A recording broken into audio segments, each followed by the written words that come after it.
Welcome students to the Success Point YouTube channel.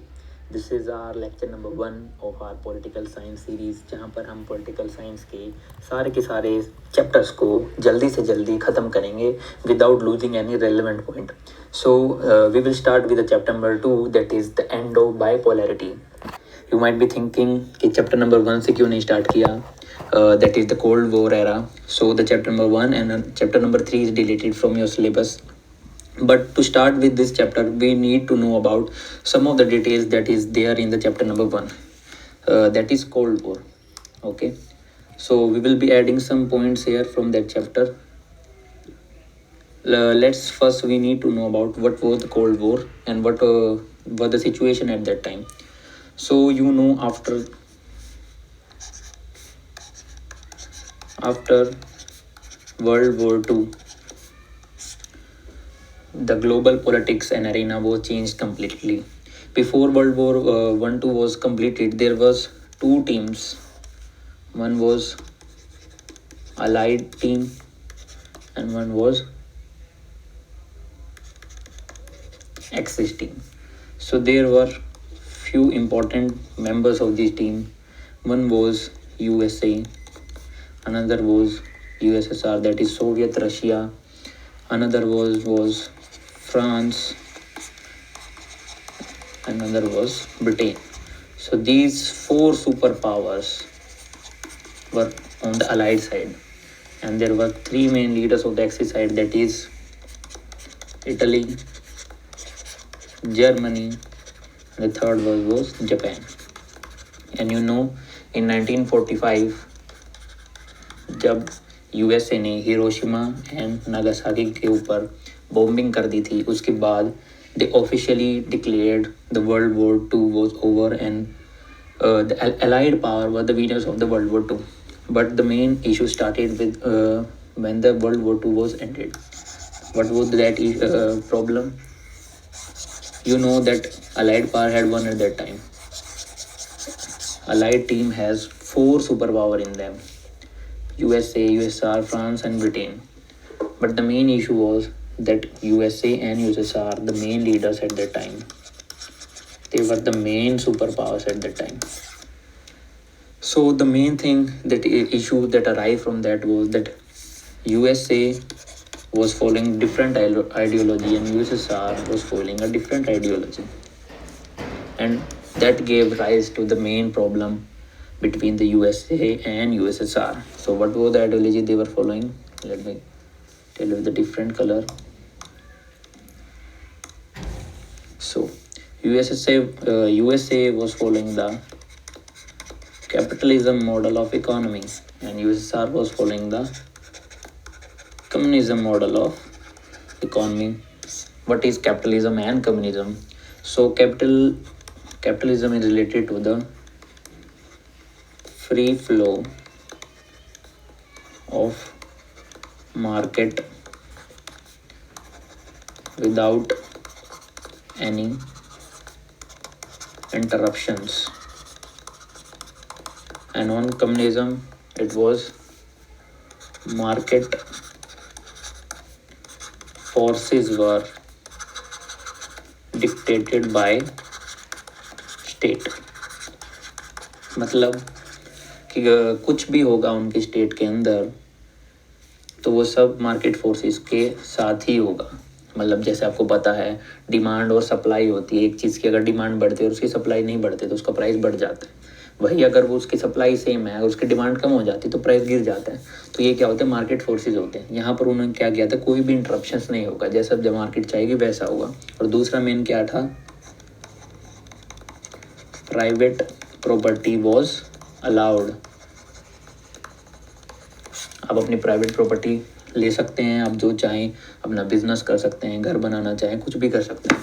But on the other side जो कि communalism में क्या था, private property was banned. Means private property नहीं हो सकती, all property belongs to state.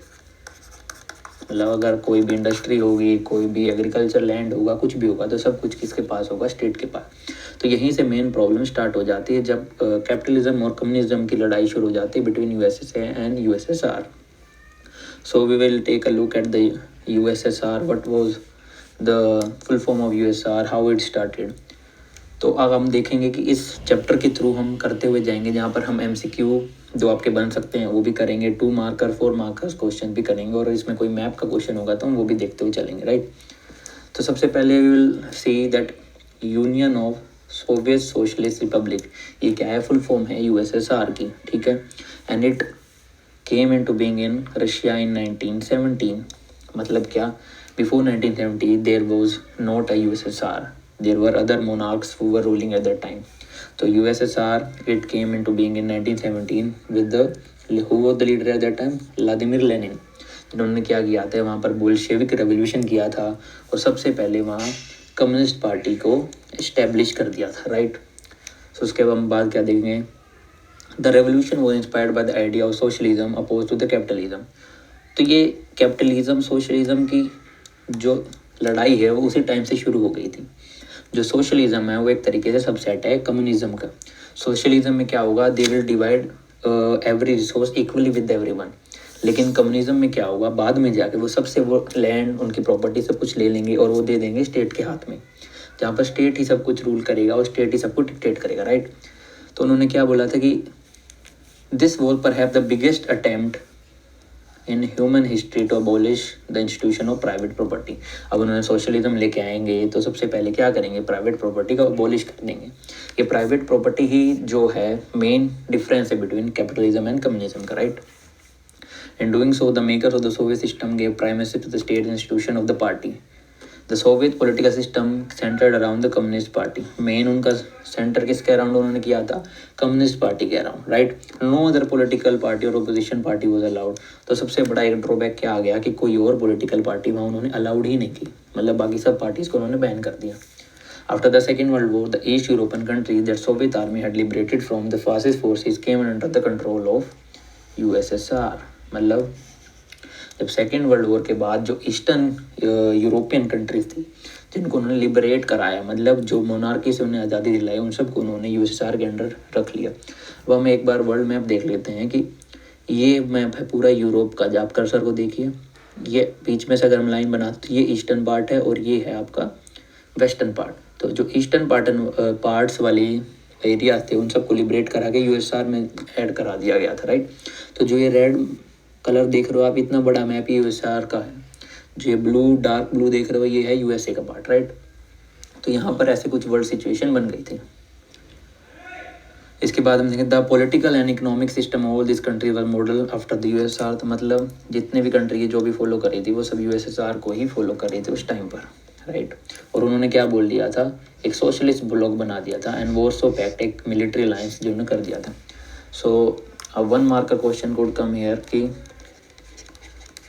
Warsaw pact किस चीज़ से रिलेटेड है। So it is related to the USSR में कोई भी अगर कंट्री आती थी उसमें ऐड होती थी तो वो एक वॉरसो पैक्ट उन्होंने साइन किया होता, उसके थ्रू वो आते थे। और वो क्या था, एक मिलिट्री अलायंस थी। मतलब अगर वहाँ पर किसी एक पर भी कंट्री पर अटैक होता तो सब मिलकर आकर क्या करेंगे, उनके साथ आएंगे और सामने वाले को अटैक करेंगे, राइट।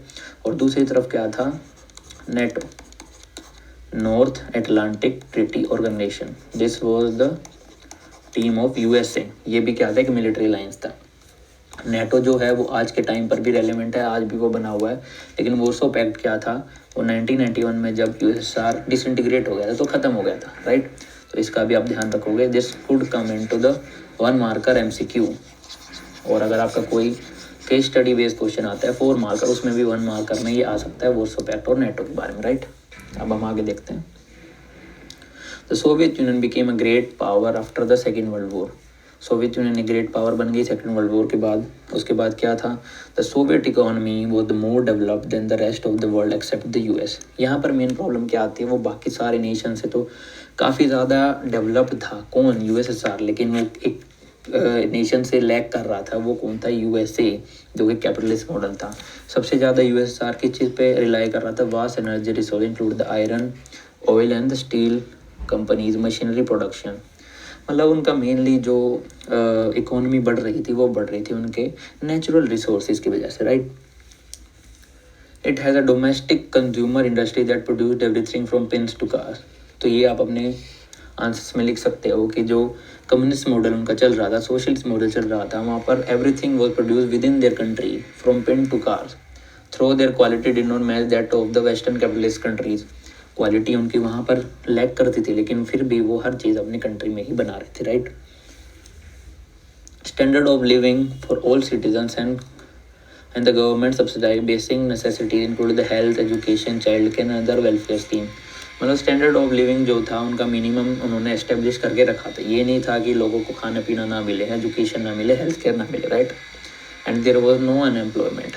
ये सबसे अच्छी बात क्या थी कि वहाँ पर एम्प्लॉयमेंट सबको मिली हुई थी, कोई अंडर एम्प्लॉयड या अनएम्प्लॉयड नहीं था, जिसकी वजह से क्या था, लोगों में एक अच्छी भावना थी टूवर्ड द यूएसएसआर कि ये हाँ हमारे लिए काम कर रहे हैं, right. But the land and the productive assets were owned and controlled by the Soviet state. ये हमें पता है, एक सोशलिस्ट कम्युनिस्ट कंट्री में कोई भी लैंड होगा या प्रोडक्टिव एसेट यानी इंडस्ट्री होंगी वो स्टेट के हाथों में होंगे, right. The Soviet system became very bureaucratic and authoritarian. ये हमें पॉइंट पता चल रहे हैं कि वाई सोवियत सिस्टम डिसइंटीग्रेट। इसको हम आगे क्वेश्चंस में यूज़ कर सकते हैं। Very bureaucratic and authoritarian. Bureaucratic क्या होता है, जहाँ पर अलग अलग काम करने के लिए ब्यूरोक्रेसी ऐड हो जाती है। जैसे आज के टाइम पे इंडिया में भी हमारे पास आईएएस है, आईपीएस है, अदर आईएफएस है, वो क्या है, हमारे ब्यूरोक्रेट्स हैं। और गवर्नमेंट लेवल पर, छोटे लेवल पर जाओगे तो तहसीलदार होते हैं, वो भी ब्यूरोक्रेट्स हैं। तो वहाँ पर क्या सबसे बड़ी प्रॉब्लम आती है कि वहाँ पर करप्शन की चीज़ें सामने आने लग जाती है। एंड दूसरा प्रॉब्लम क्या थी, अथॉरिटेरियन। इनकी क्या होती है, खुद की अथॉरिटी होती है, वो जो चाहे वो चीज़ें करा सकते हैं, राइट। जिसकी वजह से सिटीजन्स को मेन प्रॉब्लम आती है। लेकिन वहाँ पे क्या था, सिटीजन अपने कुछ चीज़ें उनके सामने नहीं रख पाते थे। वो कैसे कैसे करते थे, फ्रीडम ऑफ स्पीच उनकी एब्सेंस थी, वहाँ पर डेमोक्रेसी नहीं थी। और इवन वो जोक्स और कार्टून्स के थ्रू वो बताते थे, मतलब उनको कोई इशू होता था तो वो कार्टून बनाकर उस पर निकाल लेते थे या जोक्स उस पर बनाते थे, सामने आके नहीं बोलते थे। अगर सामने आके बोलोगे तो स्टेट के पास सब पावर है, पुलिस है, आर्मी है, वो आपको वहाँ से ख़त्म कर सकते थे, राइट। तो लोगों के अंदर ये भी डर था, डेमोक्रेसी नहीं थी, फ्रीडम ऑफ स्पीच नहीं थी। अब उन्होंने क्या सोचा कि सोवियत में सिस्टम में इतनी सारे इश्यूज थे तो वहाँ पर रिफॉर्म्स की भी ज़रूरत होनी चाहिए, राइट।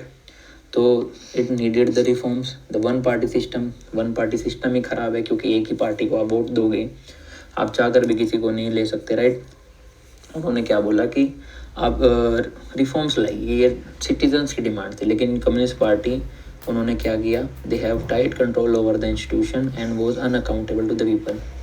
अनअकाउंटेबल थे, उनकी कोई अकाउंटेबिलिटी नहीं थी कि आपको ये करना ही करना है।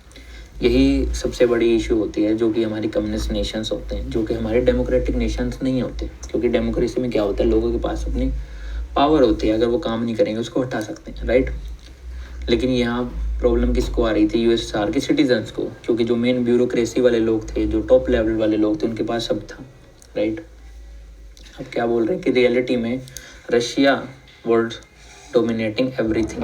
मतलब जो यूएसएसआर की भी 15 कंट्रीज थी, उसमें जो रशिया था वो सबको लीड कर रहा था, right. In the arms race the Soviet union manage to mar. ठीक है, अब हम एक चीज़ देखेंगे, जो पैसा उनके पास आ रहा था उसको किस चीज़ में यूटिलाइज कर रहे थे। They were using that to win the arms race with the USA. Arms race क्या, जो वो गोला बारूद की रेस उनके बीच हो गई थी, जिसमें वो क्या कर रहे थे कि हम बड़े बड़े आर्मी टैंक्स बनाएंगे, बड़े बड़े एयर मिसाइल्स बनाएंगे, न्यूक्लियर एनर्जी के लिए जो होता है उसको निकाल के न्यूक्लियर बम्स बनाएंगे। तो ये एक आर्म्स रेस यूएसए और यूएसएसआर के बीच बनकर आ गई थी सामने। तो इस आर्म्स रेस में तो वो इक्वली मैनेज कर पा रहे थे यूएसए के सामने, लेकिन जो उसका अपॉर्चुनिटी कॉस्ट थी वो किन चीज़ों को सहनी पड़ रही थी कि जितने भी पैसा सोशल वेलफेयर के लिए आ रहा था, टेक्नोलॉजी के लिए आ रहा था, वो सब वो यूज़ कर रहे थे किस चीज़ में, आर्म्स रेस में मैनेज करने के लिए। इसलिए Soviet union lagged behind west in technology, infrastructure and most probably in political and economic aspiration of the citizens. मतलब सिर्फ जो मिलिट्री चीज़ें हैं वो उनको मिल रही थी, लेकिन जो और चीज़ें थी, और चीज़ें मतलब जो उनको टेक्नोलॉजी पे बढ़ावा करना चाहिए था, पॉलिटिकल जो उनको राइट्स देने चाहिए थे, इकोनॉमिक डेवलपमेंट देनी चाहिए थे, वो नहीं हो रही थी उनके पास, राइट। अब उसके बाद एक मेन इशू क्या हो गया था, जब सोवियत ने इन्वेजन ऑफ अफगानिस्तान किया 1979 में, जिसने क्या weaken the system even further. अगर आप वॉर में जाओगे तो आप सारा पैसा वहीं पे लगा दोगे, बाकी चीज़ों में नहीं लगा पाओगे। तो वही जब अफगानिस्तान में उन्होंने इन्वेजन किया, क्योंकि वहाँ पर ऑलरेडी यूएसए अफगानिस्तान में था, तो उनको हराने के लिए उन्होंने इन्वेजन किया, तो वहाँ पर और चीज़ें ख़राब हो गई। फिर क्या हो गया कि productivity and technology fell considerably behind that the west. किसी काम को करने पे उसका जितना प्रोड्यूस आता है उसको बोलते हैं प्रोडक्टिविटी। तो प्रोडक्टिविटी काफ़ी कम हो गई थी, टेक्नोलॉजिकली वो काफ़ी पीछे हो गए थे, और इवन उनको खाने के लिए भी क्या करना पड़ता था, इम्पोर्ट्स करने पड़ते थे, राइट। तो उसमें भी वो काफ़ी पीछे हो गए थे। अब एक उनके ऐसे लीडर आए थे जिनका नाम था मिखाइल गोर्बाचेव। उन्होंने कोशिश की थी कि हम जो ये प्रॉब्लम सामने आ रही हैं उसको ख़त्म करते हैं। उसको अगर हम ख़त्म करेंगे तो फिर क्या होगा, हम यूएसएसआर को दोबारा से अच्छा बना पाएंगे, राइट। तो मिखाइल गोर्बाचेव जनरल सेक्रेटरी बन जाते हैं कम्युनिस्ट पार्टी के इन 1985, जहाँ पर वो क्या कोशिश करते हैं कि हम हमारे रिफॉर्म्स करेंगे पूरे कम्युनिस्ट पार्टी में, पूरे अपने यूएसएसआर के सिस्टम में, जिससे कि हम क्या कर सकें, टेक्नोलॉजिकली एडवांस जो हमसे यूएसए आगे चल रहा है उसको हम पीछे छोड़ पाएँ, राइट।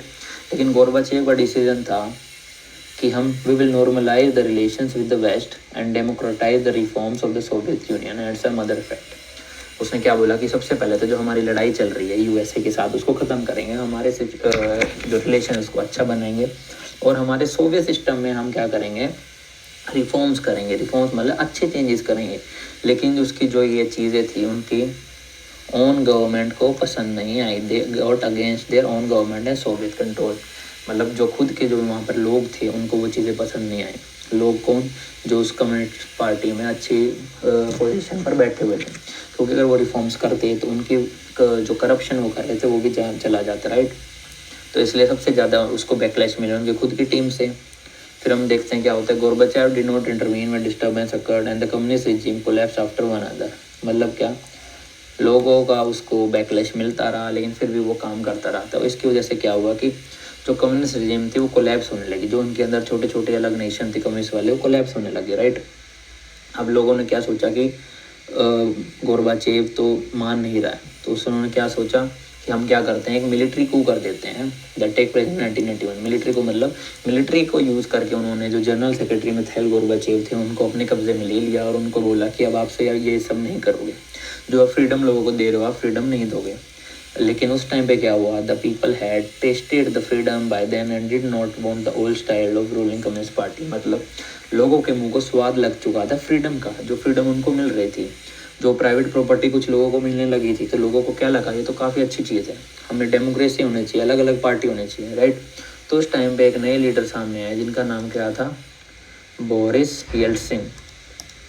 बोरिस येल्सिन सामने आए, वो क्या बने, उन्होंने इस कू को सबसे पहले अपोज किया कि जो ये कू हो रहा है, उन्होंने उसको मिलिट्री कू में डाला, ये गलत है, ये नहीं होना चाहिए। उन्होंने क्या किया, एक युवा नेता बन के सामने आए बोरिस येल्सिन, और उन्होंने एक पॉपुलर इलेक्शन को जीत लिया, ठीक है, इलेक्शन जीता, और उन्होंने began to shake off centralize control. Centralize control को उन्होंने क्या करना, ख़त्म करने की बात करी कि सब जो पावर यूएसएसआर के पास एक लोगों के सिर्फ एक स्टेट के पास है, वो ऐसा नहीं होना चाहिए, राइट। उसके बाद धीरे धीरे देखते देखते क्या हुआ, बाकी के नेशंस भी अपनी इस डिमांड को सामने लेके आने लगे कि हमें भी क्या चाहिए, आज़ादी चाहिए। कुछ जो ईस्टर्न नेशन थे उन्होंने आज़ादी मांगी, लेकिन कुछ सेंट्रल एशियन के नेशन थे, रिपब्लिक्स थे, उन्होंने ऐसा नहीं बोला, क्योंकि वो क्या थे, रशिया के पास थे। पास कहते थे जियोग्राफिकली, तो उनको काफ़ी मदद मिल रही थी। लेकिन बाकी जो नेशन थे वो ऐसा नहीं चाहते थे। इसलिए 1991 में under the leadership of Yeltsin, Russia, Ukraine and Belarus, the three major republics of USR declared that they disbanded the Soviet system. मतलब 1991 में दिसंबर में आके जो मेन तीन जो कंट्री लीडर थी यूएसएसआर की, रशिया, यूक्रेन, बेलारूस, उन्होंने खुद बोल दिया कि हम क्या करेंगे, हम अपना सोवियत सिस्टम को डिसइंटीग्रेट कर रहे हैं, बंद कर रहे हैं, क्योंकि ये काफ़ी प्रॉब्लम फेस करनी पड़ रही है बाकी के नेशन और हमारे खुद के सिटीजन्स को भी। तो इसके बाद क्या हुआ कि वहाँ पर capitalism and democracy was adopted. मतलब अब जो फाइनली कैपिटलिज्म और सोशल कम्युनिज्म की लड़ाई थी वो एक एंड पर आते हुए हमें दिखती है, जहाँ पर कैपिटलिज्म एक विनर बनकर आता है और डेमोक्रेसी की जो स्पिरिट थी वहाँ पर फैलती है। तो ये एक मेनली एक स्टोरी थी वहाँ पर कि वहाँ पर क्या हुआ था, जो यूएसएसआर का डिसइंटीग्रेशन कैसे हुआ था, the declaration of the disintegration of USSR.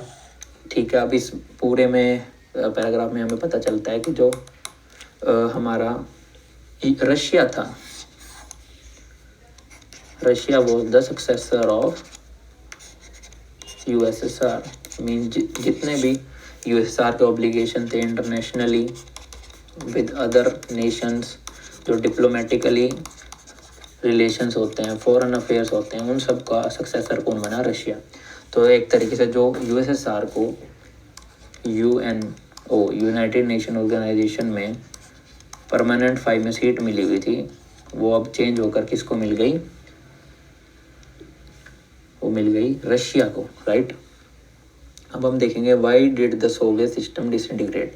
This is the very important topic. इससे आप एक 4 मार्कर क्वेश्चन एक्सपेक्ट कर सकते हैं, एक 5 मार्कर क्वेश्चन एक्सेप्ट कर सकते हैं, राइट। तो अब हम देखते हैं why it got disintegrated. Story हमने सारी पढ़ ली थी, लेकिन इसको हम पॉइंटर वाइज में देखते हैं, ठीक है। So the first point is due to the internal weakness of Soviet political and economic institution. This is the first one. अब आप कोई भी क्वेश्चन लिखोगे तो सबसे पहले आप वहाँ पर एक हेडिंग डालोगे 3-4 वर्ड्स की जो होगी, जैसे इस पर लिखा है internal weakness of political institution, उसको अंडरलाइन करोगे, डॉट डालेगा और उसको 3-4 पॉइंट में एक्सप्लेन करोगे। That will make your question look like a very well established and very well format वाला क्वेश्चन आंसर, राइट। तो ऐसे आप करोगे। The first point was internal weakness of the Soviet political and economic institution. Internal कैसे था? Political क्या था? There was no democracy. There was only single party system.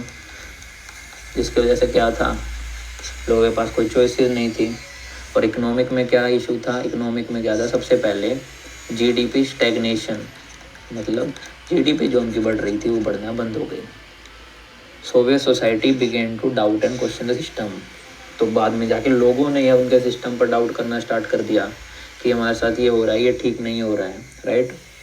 दूसरा, सोवियत इकोनॉमी में एक पॉइंट और डाल सकते हैं, they were mainly maintaining a nuclear and military arsenal. मतलब उनकी जो मेन इकोनॉमिक खर्चा, पैसा खर्चा किस पे हो रहा था? न्यूक्लियर आर्सेनल के लिए, मतलब न्यूक्लियर बम्स बनाने के लिए जा रहा था। वेलफेयर का जो पैसा था वो कहाँ पे यूज़ कर रहे थे? Development of nuclear arsenal, nuclear bombs, right. तो यहाँ पर भी उनका मेन सारा खर्चा जा रहा था, तो जिसकी वजह से इकोनॉमी में स्टैग्नेशन आया। उसके बाद हम देखते हैं एक ये पॉइंट भी आप लिख सकते हो कि जो हमारे सिटीजन्स थे ऑफ यूएसएसआर अराउंड 1980s तक, उनको ये बताया जाता था कि they are much ahead of the western world. उनको ये बताया जाता कि वेस्टर्न वाले काफ़ी हमसे पीछे हैं। तो एक साइकोलॉजिकल उनको बाद में शॉक मिलता है जब उनको ये पता चलता है कि वेस्ट वाले तो हमसे ऑलरेडी बहुत आगे चल रहे हैं।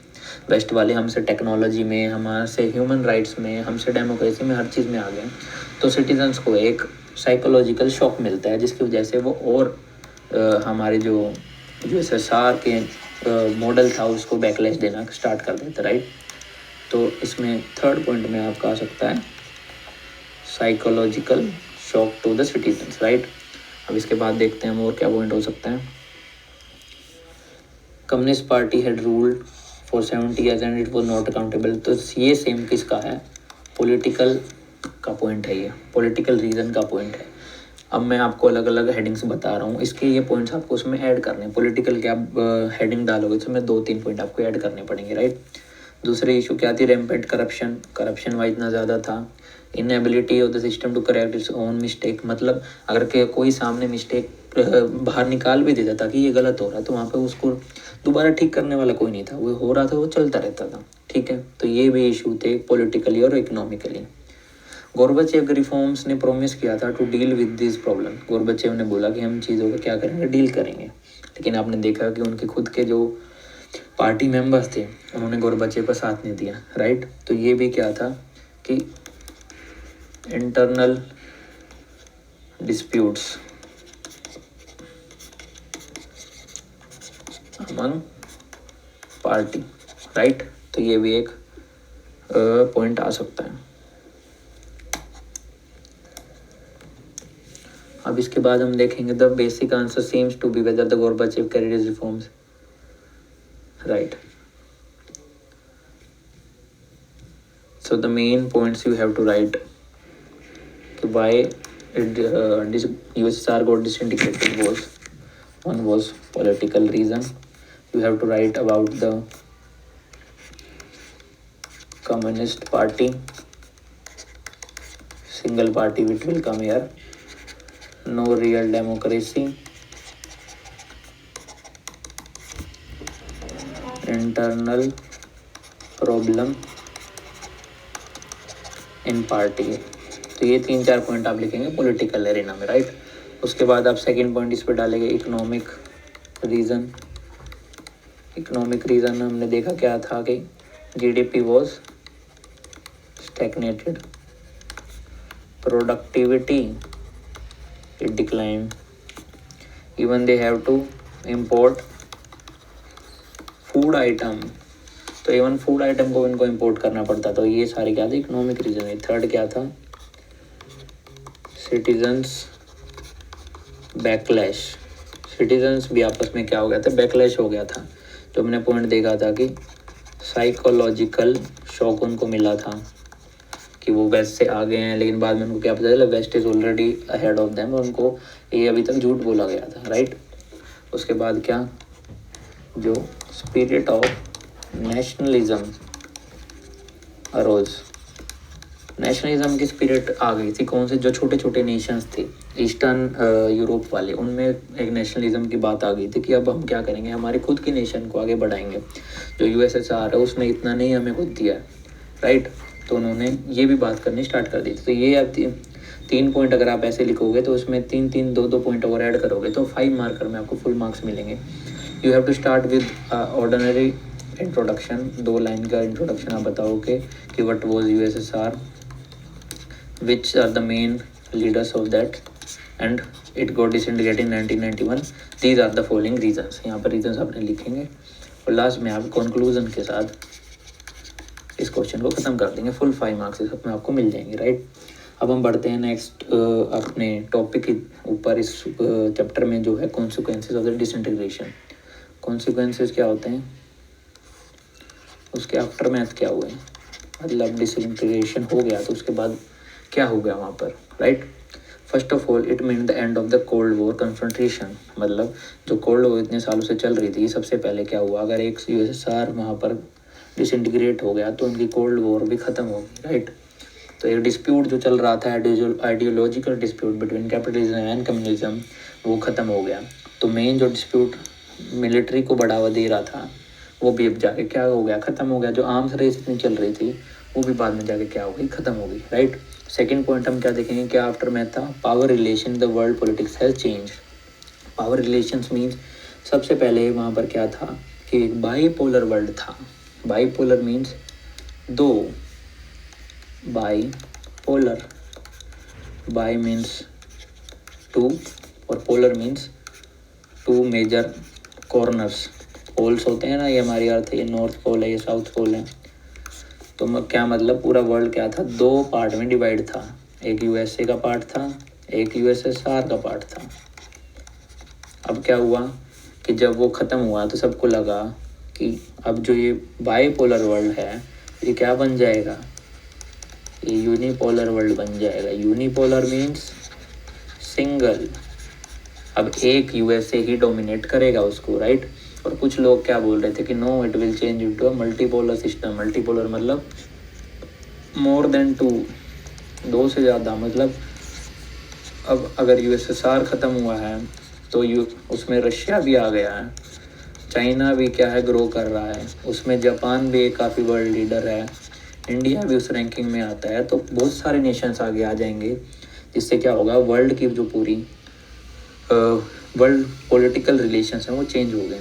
लेकिन सबसे पहले क्या हुआ, अराउंड 10 सालों के लिए वर्ल्ड क्या बन गया था, यूनिपोलर। मतलब जो वर्ल्ड बैंक और आईएमएफ जैसे इंस्टीट्यूशन है वो उसको कौन फंड कर रहा था, यूएसए। तो बड़े बड़े इंस्टीट्यूशन किसके हाथ में आ गए थे, यूएसए के हाथ में, राइट।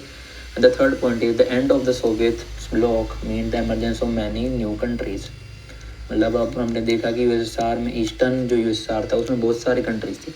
अब वो ख़त्म हो जाएंगे तो क्या होगा कि जितने भी सारी कंट्री थी वो क्या हो जाएंगी, इंडिपेंडेंट हो जाएंगी, न्यूली इंडिपेंडेंट कंट्री सामने आ जाएंगी, राइट।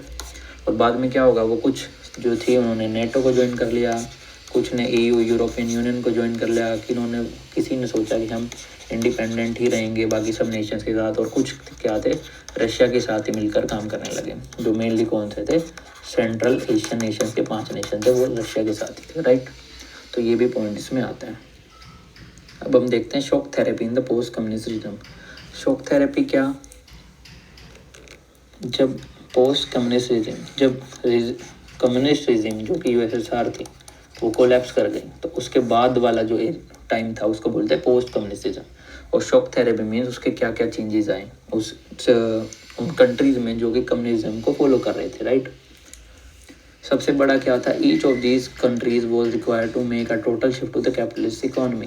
क्या मतलब कि सब के सब सोशलिज्म को फॉलो कर रहे थे, कम्युनिज्म को फॉलो कर रहे थे, उनको क्या करना पड़ा था, कैपिटलिज्म में क्या करना पड़ा था, अपने आप को शिफ्ट करना पड़ा था। और वो क्या था, they have been rooting out completely any structure, मतलब कुछ भी वहाँ पर चल रहा था जो पूरी के पूरे स्टेट के पास इंडस्ट्री थी उनको चेंज करके उनको प्राइवेट उनके पास देना पड़ रहा था, है ना।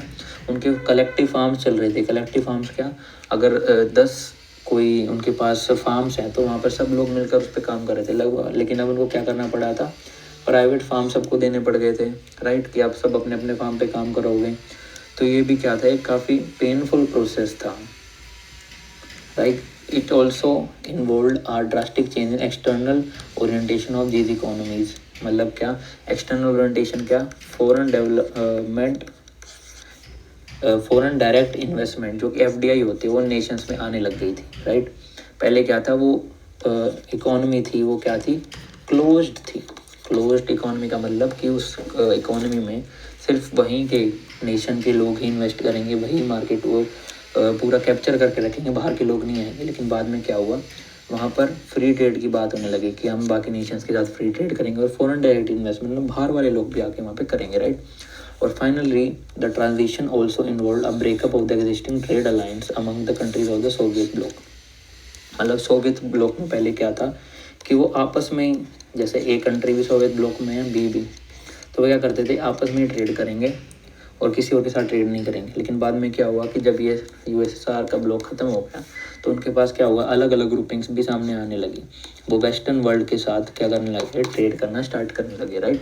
तो ये क्या था, शॉक थेरेपी। अब इस शॉक थेरेपी के कुछ कॉन्सिक्वेंसेस भी होंगे। कॉन्सिक्वेंसेस क्या, वही आफ्टर मैथ्स और शॉक थेरेपी। शॉक थेरेपी के बाद क्या हुआ, right. Generally it brought ruin to the economies and disaster upon the people of entire region. मतलब क्या, जब आपकी पूरी कंट्री एक स्टेट के ऊपर चल रही है, स्टेट ही हर चीज़ को कंट्रोल करके रखा है, जकड़ के रखा है, लेकिन एकदम से आपको बोलेंगे कि अब सब कुछ प्राइवेटाइज हो गया, तो लोगों के पास उनको पता ही नहीं होगा कि वहाँ करना क्या है, कैसे नहीं करना। तो वहीं पर क्या हुआ था कि अराउंड 90% ऑफ द इंडस्ट्रीज जो थी USSR की, वो कहाँ थी, स्टेट कंट्रोल्ड थी, स्टेट के हाथों में थी, राइट। लेकिन बाद में जाकर क्या हुआ, वो उन्होंने क्या कर दिया, उसको सेल कर दिया फॉर द प्राइवेट पीपल, ठीक है। तो उस टाइम पे क्या हुआ, it was called as the largest garage sale in the history. Garage sale means मतलब जो गैरेज में चीज़ें पड़ी थी, वैसे इंडस्ट्रीज, जितनी वैल्यूएबल इंडस्ट्रीज थी, जैसे हमारी ऑयल, स्टील, मशीनरी, ऑटोमोबाइल, सब उनके पास था, सब उन्होंने सेल कर दिया किस पर, काफ़ी एक तरीके से लो प्राइसेस पे उन्होंने क्या कर दिया, उसको सेल कर दिया, राइट। दूसरा पॉइंट क्या हुआ, the value of the rouble of the Russian currency decline dramatically. मतलब जैसे हमारे इंडिया में क्या होता है, रुपी होता है, वैसे ही रशिया में क्या चलता है, रूबल चलता है करेंसी। तो उसकी जो वैल्यू थी वो काफ़ी गिर गई, ठीक है। And people without the food security Russia started to import food. Even food crisis भी वहाँ पर आ गए, राइट। फूड क्राइसिस वहाँ पर आ गए तो उनको क्या करना पड़ा, फूड को इंपोर्ट करना स्टार्ट करना पड़ेगा, जिसकी वजह से उनकी GDP और भी गिर गई। इवन जो 1989 में उनकी GDP थी उससे भी काफ़ी कम हो गई थी 1999 में। मतलब 10 साल में GDP बढ़ने की बजाय क्या हुआ था, वो गिर गई थी GDP, right.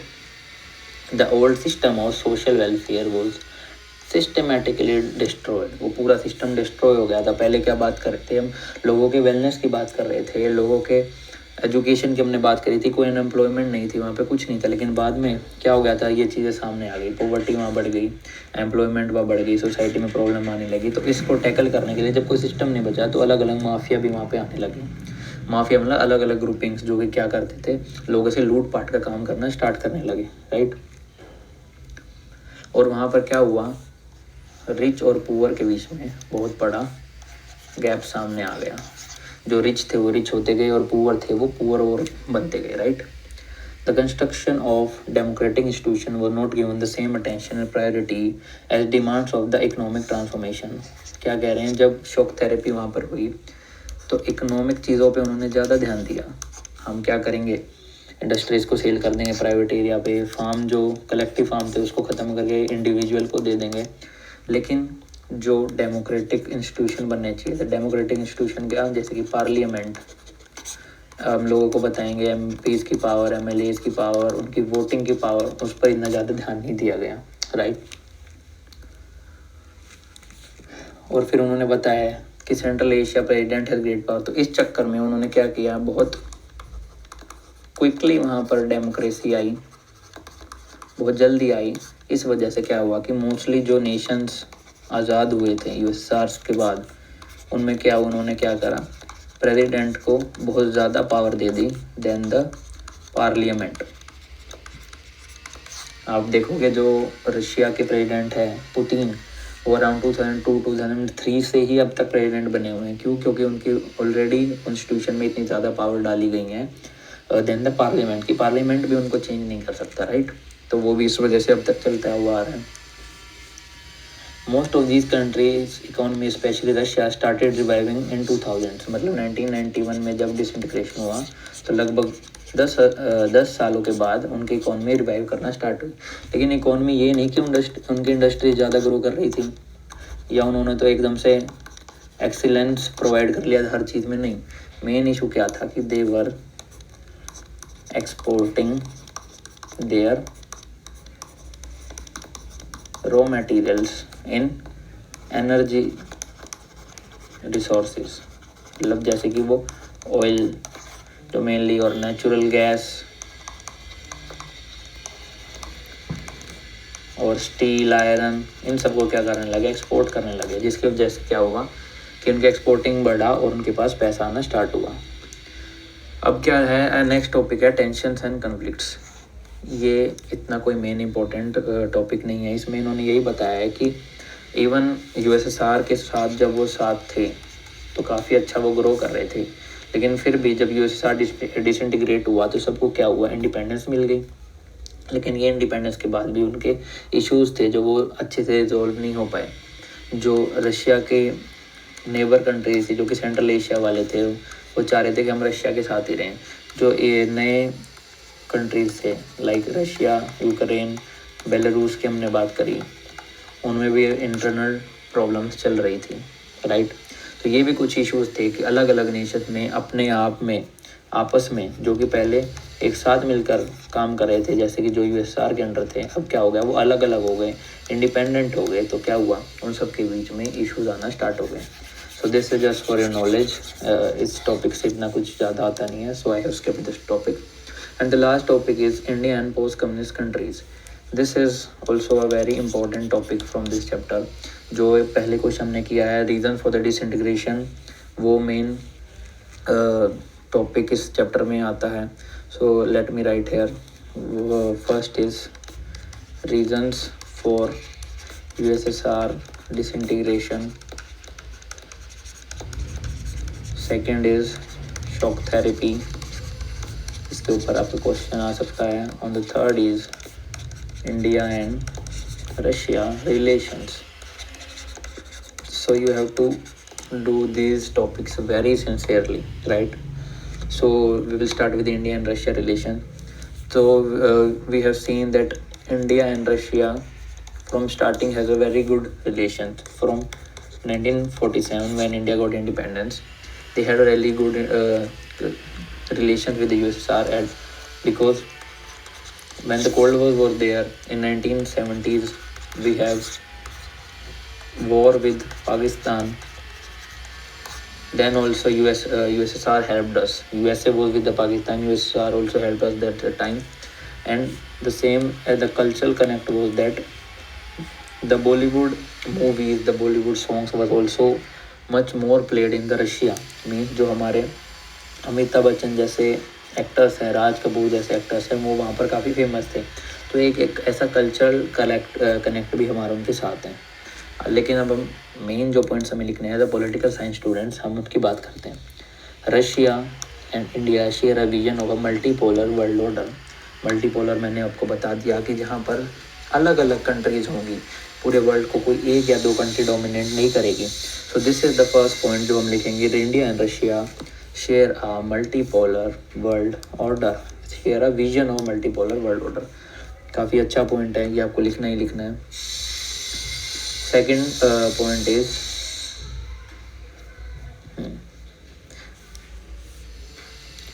they also talk for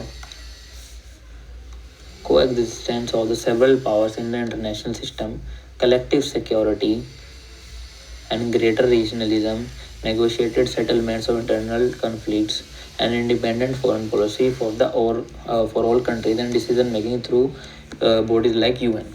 So these are the main keywords you have to keep in the mind. Let me explain you all.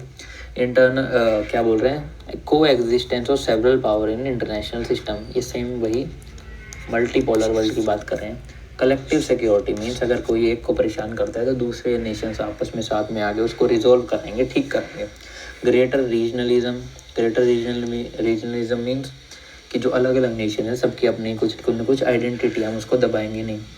Negotiated settlement of international conflicts, अगर कन्फ्लिक्ट्स हो रहे हैं तो उसको नेगोशिएट करेंगे, जाके किसी और के साथ मिलकर लड़ाई में नहीं उतरेंगे। Independent foreign policy for all countries, मतलब किसी और कंट्री को हम अपनी फॉरेन पॉलिसी दबाएंगे नहीं कि आप हमारे रूल्स ही मानो, तो उनकी भी खुद की होनी चाहिए, right. And decision making through bodies like UN, मतलब यूएन जैसी जो इंटरनेशनल हमारे पास बॉडीज़ हैं उनके थ्रू डिसीजन मेकिंग कराए। खुद हम कोई भी चाइना की तरह किसी और कंट्री की तरह और ऊपर फोर्स नहीं करेंगे, राइट। तो हमने क्या किया, मोर देन 80 बायलैटरल एग्रीमेंट्स हमने ऑलरेडी किए हुए हैं रशिया के साथ, जो कि 2001 में हमारी ट्रीटी हुई थी उस time. So this is the points you will right,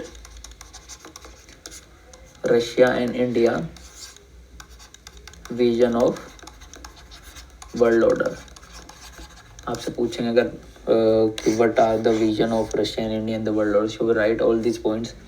and if they ask you also Russia and India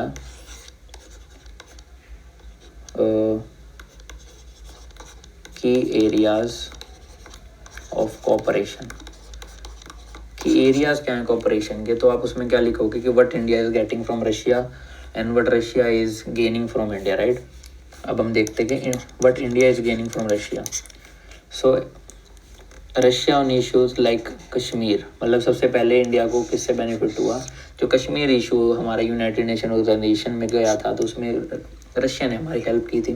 second point है एनर्जी सप्लाईज, आपको पता है हमारे कंट्री के अंदर एनर्जी की काफ़ी कमी है, तो हम जैसे ऑयल है, नेचुरल गैस है, हम क्या करते हैं रशिया से इंपोर्ट कर लेते हैं। Sharing information of international terrorism के खिलाफ लड़ने में भी कश्मीर रशिया हमारी हेल्प करता है। एक्सेस टू सेंट्रल एशिया, जो सेंट्रल एशिया वाले नेशंस है उसमें एक्सेस, मतलब उनकी मार्केट में एक्सेस दिलाने में हमें रशिया हेल्प करता है। And balancing it's relations with the China आपको पता है काफ़ी हॉस्टाइल है, हमारी बॉर्डर पर भी उससे लड़ाइयाँ काफ़ी चलती रहती हैं, बार बार बैकलैश होते हैं हमारे, तो वहाँ पर भी हमें रशिया क्या करता है, हेल्प करता है, राइट। अब हम देखेंगे what India is getting from, what Russia is getting from India. तो सबसे पहले you know that India is the second largest arm market for Russia. Russia क्या है, काफ़ी आर्म बनाता है, तो उसको ख़रीदने में सेकंड नंबर पे कौन आता है, इंडिया। तो एक तरीके से उसको आर्म्स की मार्केट मिली हुई है। दूसरा, India is an oil importing nation, Russia is important to India as an repeatedly come to assistance during the oil crisis. तो ऑयल की हमें प्रॉब्लम आती कभी भी मिडिल ईस्ट के नेशन से, तो रशिया हमें ऑयल देने में भी हेल्प करता है। तो उसमें क्या है, रशिया को भी क्या है काफ़ी सारी अर्निंग हो रही है, काफ़ी सारा पैसा वो कमा रहे हैं। India is seeking to increase, अब इंडिया क्या कर रहा है कि हम उन और भी चीज़ें वहाँ पे बढ़ाएंगे। Republic of wealth, cooperation with these Republic include partnership investment in oil field, और क्या कर रहा है, ऑयल फील्ड जो उसके हैं कहाँ पे, सेंट्रल एशिया नेशन में और रशिया में। India is helping to develop them, India उसको डेवलप करने की बात कर रहा है। और भी क्या है कि Russia is important for nuclear energy plants. Nuclear energy plants के लिए भी रशिया काफ़ी हेल्प करता है, न्यूक्लियर एनर्जी प्लांट्स। और दूसरा एयर स्पेस, जो हमारा आउटर स्पेस है वहाँ पर भी रशिया हमें काफ़ी हेल्प करता है। So this is all guys, ये चैप्टर इतना ही था। मेन 3-4 टॉपिक जो थे मैंने आपको करा दिए हैं। होप आपको वीडियो पसंद आई हो। अगर आपको कोई भी डाउट हो तो आप हमें कमेंट बॉक्स में बता देना। और आपको अगर इस चैप्टर्स के नोट्स चाहिए तो मैं आपको डिस्क्रिप्शन में एक टेलीग्राम चैनल का लिंक डाल दूँगा, उसको आप फॉलो कर लेना। उस पर टाइमली मैं सारे के सारे चैप्टर्स के नोट्स भी डाल दूँगा। So hope I will make more of these videos and help you in this your board exam. So goodbye and take care.